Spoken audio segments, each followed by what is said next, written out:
Alors, Gaëtan Mangin va nous présenter des éléments passionnants. Alors, sur la voiture, là. Oui, bonjour à tous. Je voulais déjà commencer par remercier les organisateurs pour leur invitation. Je suis très honoré d'être grand témoin aujourd'hui. Moi, je vais vous parler un petit peu de l'ethnographie des expériences de mobilité. Isabelle m'a demandé de venir faire une sorte de plaidoyer pour la démarche ethnographique, et donc je vais m'essayer à cet exercice-là.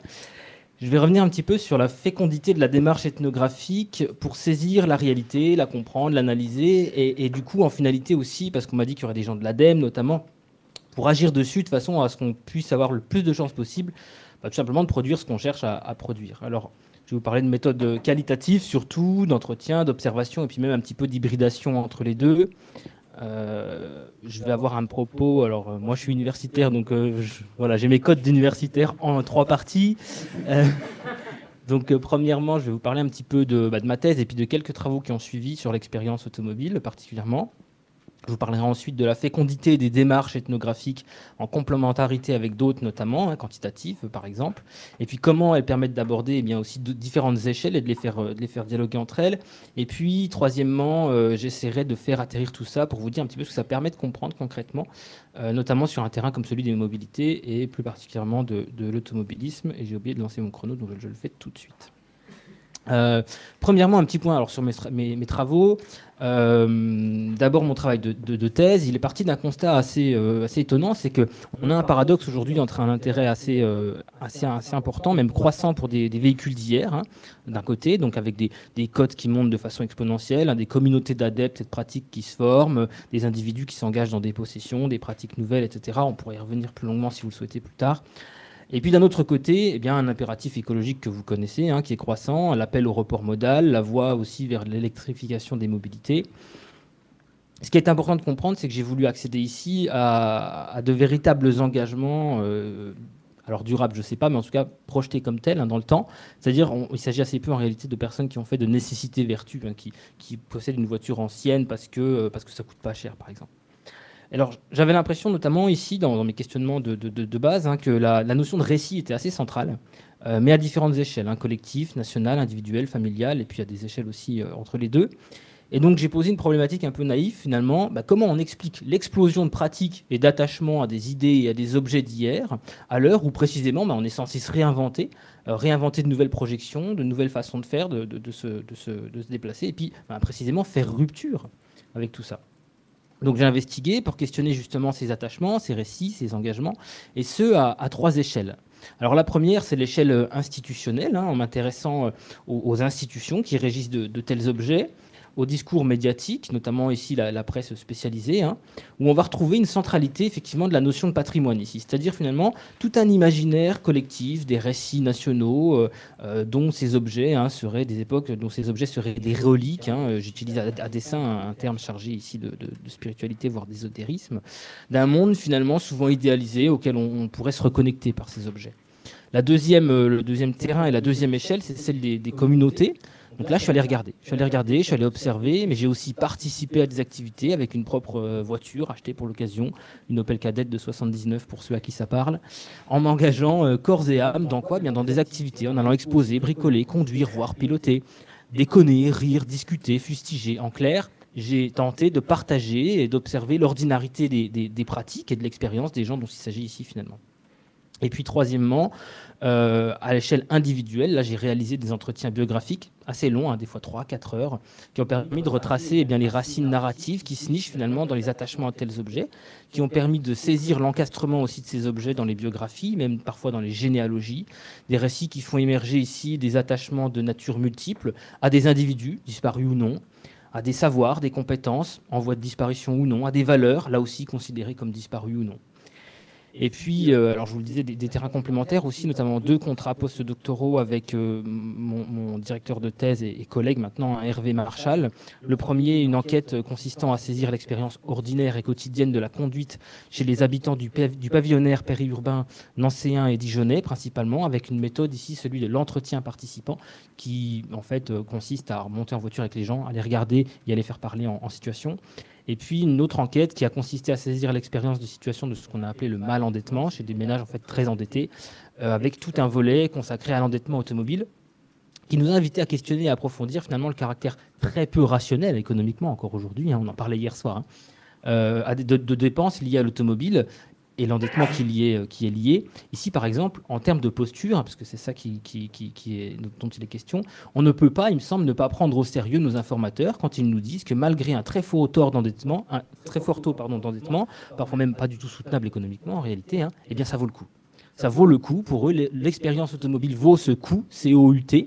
Et c'est tout l'objet, il me semble, de notre travail que de se donner l'ambition de résoudre cette énigme, finalement, de comprendre l'ampleur de ce que l'automobile confère pour que ça vaille le coup quand ça vaut aussi cher. Donc voilà un petit peu le premier point sur mes travaux.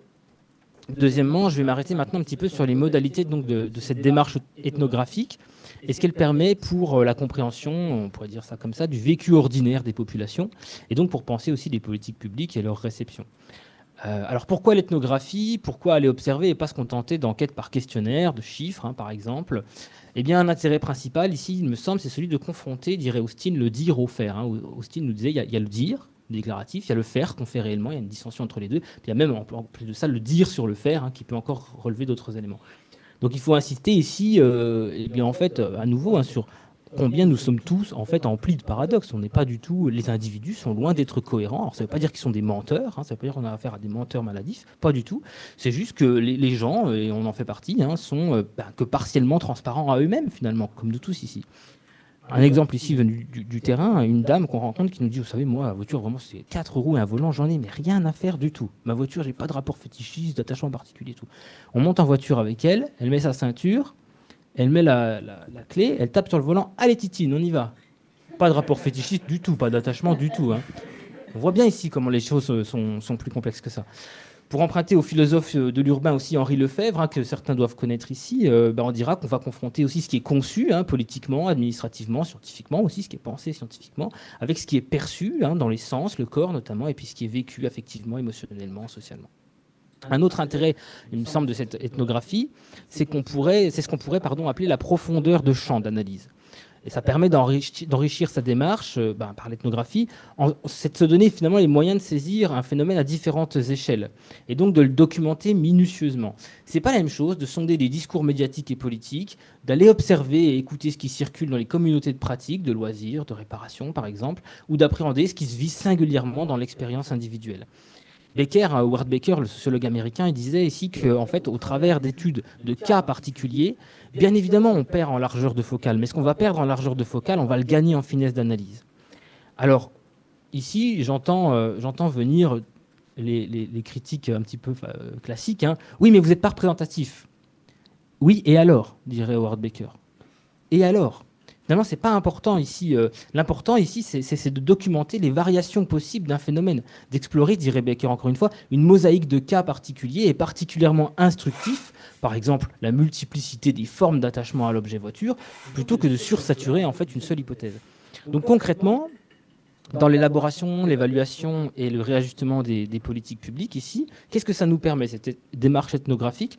Alors, ça nous permet plein de choses, mais j'ai 3 éléments là qui me viennent. C'est d'abord, ça nous permet de comprendre dans quelle réalité on entend faire atterrir ces directives. Deuxièmement, histoire de ne pas taper à côté, ce serait quand même pas mal. Deuxièmement, de sonder la façon dont les décisions sont reçues au concret, comment les individus finalement les vivent, les ressentent, les éprouvent dans leur sensibilité. Et puis troisièmement, eh bien aussi, comment ils se les approprient ou au contraire s'en détournent, voire les détournent, puisque chacun d'entre nous, on sait bien, en réalité, au quotidien, on n'est pas des acteurs passifs hein, sur qui finalement les choses prennent comme ça, de manière un peu... la tendance suivra, je prends une décision, puis ça... non, en fait, on braconne, dirait De Certeau, au quotidien, c'est-à-dire qu'on détourne les prescriptions d'usage et on fait sien les directives.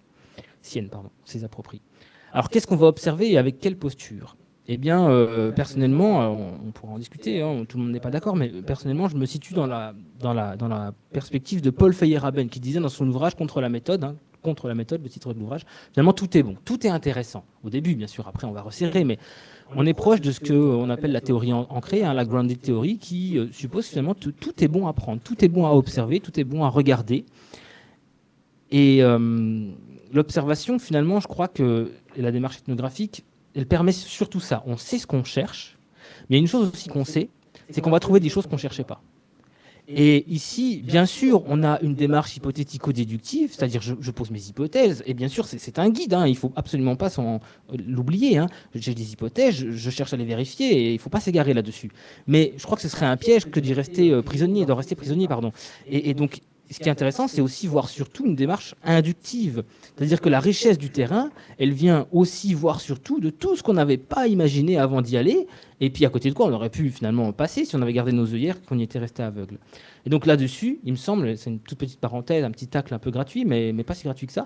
Là-dessus, les modélisations, la rationalisation scientifique, l'IA, etc., elle est au mieux inefficace, au pire désastreuse, hein, parce qu'elle lise complètement en fait les aspérités du monde social et elle nous impose des formats d'observation et d'analyse. Alors, il me semble qu'il y a un enjeu à la fois de posture et de fécondité scientifique ici, à quoi? Eh bien, finalement, à rester perméable au terrain. Oui, d'accord, monsieur Mangin, c'est très intéressant ce que vous dites, mais comment on fait ça? Eh bien, effectivement, ça ne va pas de soi. Ça ne va pas de soi, ça requiert une posture de mise en disponibilité de soi au monde, et en tant que chercheur.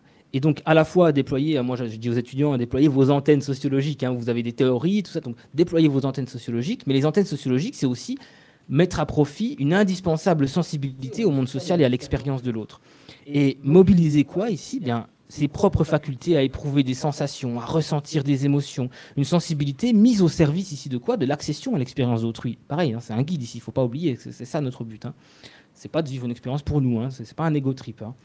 Et donc ici, ce qui est important, c'est d'insister sur le fait que comprendre, bien sûr, c'est pas expliquer ni excuser l'autre, hein, disait Bernard Lahire, on n'est pas là pour ça, on est là pour vraiment comprendre et donner à voir des réalités. Et bien ici, ça veut dire quoi? Ça veut dire qu'il faut monter en voiture, ça veut dire qu'il faut ressentir les sensations, il faut bricoler pour comprendre ce que c'est qu'un mécanisme, par exemple, qui consiste à enquêter sur un problème, à le résoudre, à être heureux d'y être arrivé, triste et en colère d'avoir tout cassé. C'est partager des stress, des joies, des colères. C'est vivre, par exemple, moi je l'ai vécu, je vous jure, j'étais en stress avec eux, c'est vivre l'angoisse qu'il y a à pas casser une bougie quand vous allez la dévisser d'un cylindre. Parce que si la bougie, elle pète, c'est des petits bouts de porcelaine, impossible à aller rechercher dans le cylindre. Il faut ouvrir tout le moteur.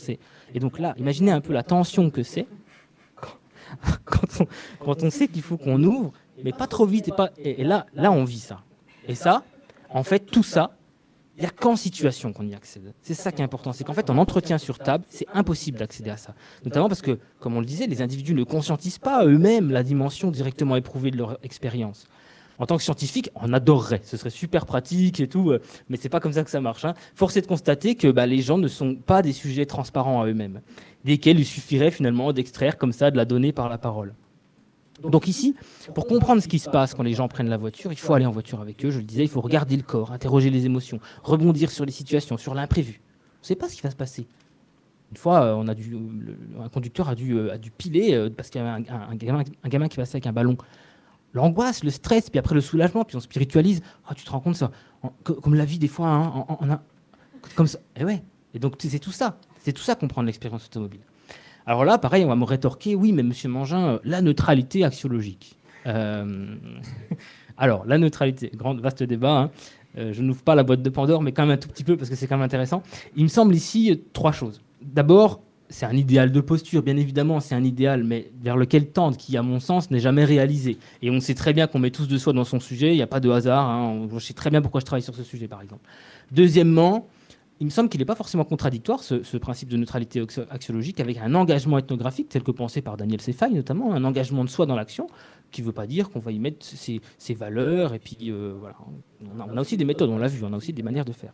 Et puis troisièmement, eh bien, il me semble que sur certains terrains, cette neutralité axiologique, elle est handicapante. Il me semble que c'est un obstacle à l'accession de l'expérience de l'autre, notamment sur des terrains qui demandent explicitement d'être engagés pour gagner la confiance des populations. Alors là, des terrains politiques, mais même sur la voiture.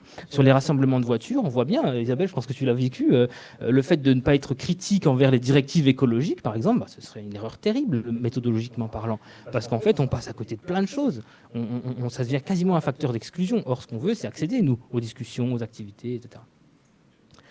Conclusion de ce deuxième petit point, il y a un réel intérêt ici, à mon sens, à coupler ce que j'ai appelé les sondages sur feuille, ou même les entretiens sur table, à une ethnographie main dans le cambouis, en fait, ici, hein, pour incarner concrètement, donner chair à des idées objectivées et à des données chiffrées. Et c'est accéder à une expérience finalement sans filtre ici, qui sont ceux de l'informateur, hein, directe, immédiate, et non à des discours réfléchis et des opinions parfois construites et reconstruites. Troisièmement, et promis, bon ça va, je suis dans les temps à peu près. Troisièmement, je vais revenir maintenant un petit peu sur les travaux que je vous ai présentés dans la première partie, pour montrer finalement comment cette ethnographie, elle nous permet avec des collègues, parce que la recherche c'est toujours un travail collectif, hein, de comprendre finalement en partie les mutations mobilitaires actuelles, et notamment à propos des enjeux qui traversent la démotorisation. Alors, moi j'aimerais bien poser la question comme ça finalement, pourquoi ça semble si compliqué de mettre en œuvre un grand report modal massif? Pourquoi tant de réticence à se passer de la voiture? Allez, finalement, qu'y a-t-il de si important dans l'expérience automobile vécue, hein, pour que des individus tout à fait raisonnés, qui n'ont rien de fou, qui même parfois se disent écolos, s'opposent farouchement à l'idée de s'en passer? Alors, à partir de mes ou nos travaux, hein, je vais segmenter ma réponse en 3 petits points qui ne sont pas du tout exhaustifs, on est bien d'accord, hein, mais que je trouvais intéressant de vous mettre là à la réflexion.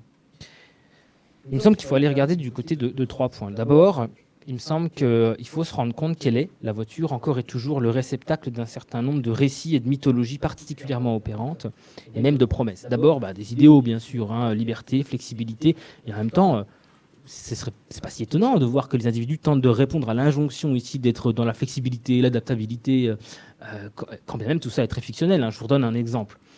Vraiment, c'est très parlant ce jour-là. On était sur le périph' lillois, et puis donc j'étais en voiture avec un informateur arrêté sur le périphérique, hein.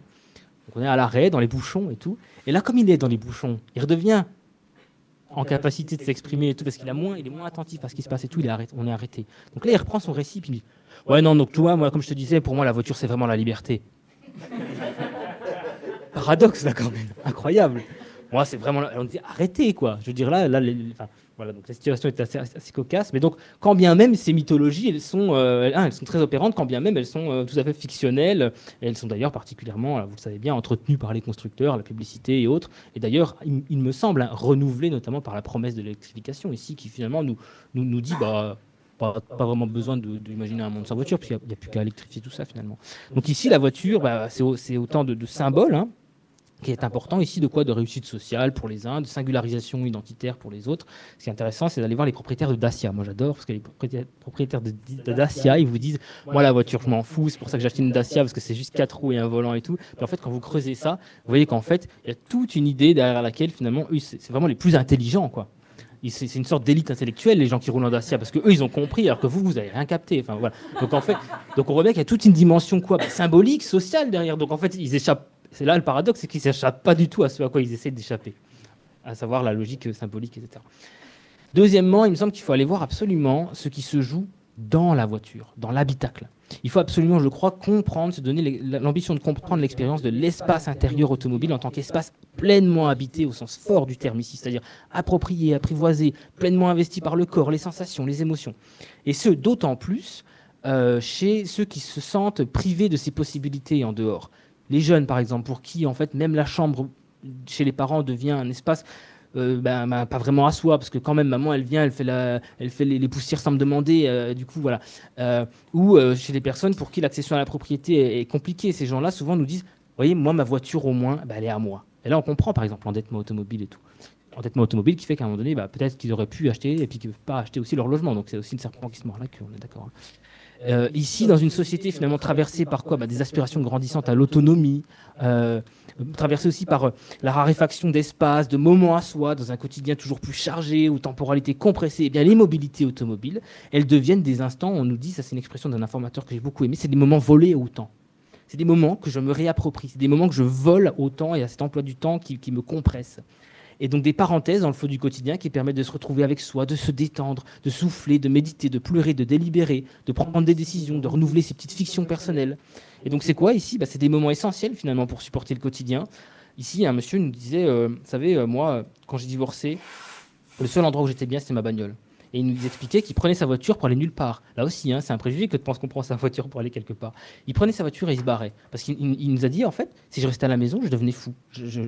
Donc là, la voiture, c'est une soupape, en fait. J'ai pris ma voiture et j'ai roulé pour pas péter un câble, il nous disait. Ici, sur ces questions de solitude, je renvoie à un article très récemment paru avec Hervé Marchal dans Ethnologie française, ce mois-ci, là. Et c'est pour ça, finalement, qu'on ne peut pas réduire la voiture à un outil de mobilité, parce qu'elle ne sert pas qu'à ça. Troisième point, promis Isabelle, je vais vite. Il faut, je crois, absolument dépasser une perspective fonctionnaliste pour aller voir ce qui se joue du côté des attachements et de la relation à l'objet voiture. Ce qu'il faut bien comprendre, c'est que la voiture, l'automobile, elle est un objet particulièrement encastré biographiquement, ici, qui accompagne l'individu tout au cours de sa vie finalement. Alors bien sûr, il y a des modèles à réinventer, mais c'est encore le cas, en tout cas pour aujourd'hui. Et qui renvoie à des périodes de vie, qui accueillent des scènes de la vie sociale ou familiale, parfois marquantes. En voiture, on se retrouve, on rit, on s'engueule, on fait l'amour parfois, on délibère, on prend des décisions importantes. Et donc la voiture, elle est associée, parmi d'autres, à des moments ou des événements de vie, les départs en vacances par exemple. Combien de fois on a entendu ici dans les récits de nos informateurs des histoires comme « Ah ma compagne, elle a failli accoucher à l'arrière de la 205 » ou ça, vous voyez, en sortant les photos et tout, moi j'adore, ils ressortent les papiers glacés et tout. Ça, c'est la voiture, parce qu'il y a des souvenirs même objectivés, ils ressortent des albums et tout, certains. C'est la voiture, ça, dans laquelle on a fait le tour d'Europe quand on était jeune. Et donc ici, c'est intéressant, il y a même des phénomènes de plus en plus, on voit ça sur des groupes Facebook de passionnés, des gens qui recherchent la voiture qu'ils avaient quand ils étaient jeunes, mais pas le même, non, la voiture. Et donc c'est un casse-tête pas possible, parce que l'immatriculation a changé et tout. Donc voilà. Des fois, c'est parce qu'ils avaient fait du tuning dessus, sauf qu'entre-temps, elle a été rachetée par quelqu'un qui l'a remise d'origine et tout. Mais c'est une vraie recherche, et on n'est plus du tout ici dans un truc rationnel, on est bien d'accord, il y a bien de la sacralité individuelle là finalement. Et donc tout ça fait qu'on s'attache à l'objet lui-même. Les automobiles possédées deviennent comme des balises finalement du parcours de vie et elles s'ancrent durablement dans la mémoire des familles et dans les récits individuels de leurs membres. Tu te souviens, papa, quand j'étais tout petit, que je conduisais sur tes genoux dans la 405 et maman elle avait pris la photo et la photo est encore dans le cadre dans l'entrée ou je ne sais où. On se retrouve alors ici avec quoi ? Des rapports ordinairement fétichistes à la voiture. Mais ordinairement, en fait, comme on peut tous avoir des rapports fétichistes avec certains objets. On nous parle ici d'une lampe pour laquelle on est pris d'affection, là, de romans qui ont marqué notre vie et desquels on n'arrive pas à se séparer, par exemple. Pour conclure très rapidement, voilà ce que permet finalement l'ethnographie, donner de la profondeur, du relief à des données essentielles, mais qui demandent à être illustrées, notamment pour être comprises. Et il me semble, si on se départit d'un cadrage strictement fonctionnaliste, force est de constater effectivement que les individus restent attachés à l'automobile et même à l'automobilisme, parce qu'ils confèrent finalement un certain nombre de promesses qui leur semblent se déliter par ailleurs. Stabilité d'un objet dur en soi, liberté, même uniquement potentielle, on l'a dit, de rallier un lieu de son choix, un espace à soi, appropriable, des moments pleinement investis, etc. etc. Voilà, il me semble ce que confère la voiture. Et partant, ce à quoi se heurtent finalement les injonctions contemporaines à la démotorisation. Alors, j'ai pas de réponse magique, moi, là, j'aimerais bien, mais en tout cas, il me semble qu'y rester aveugle, c'est prendre le risque de nourrir des oppositions radicales, en fait, et des fractures entre radicalité militante d'un côté et opposition de principe de l'autre. Voilà. Merci. Merci.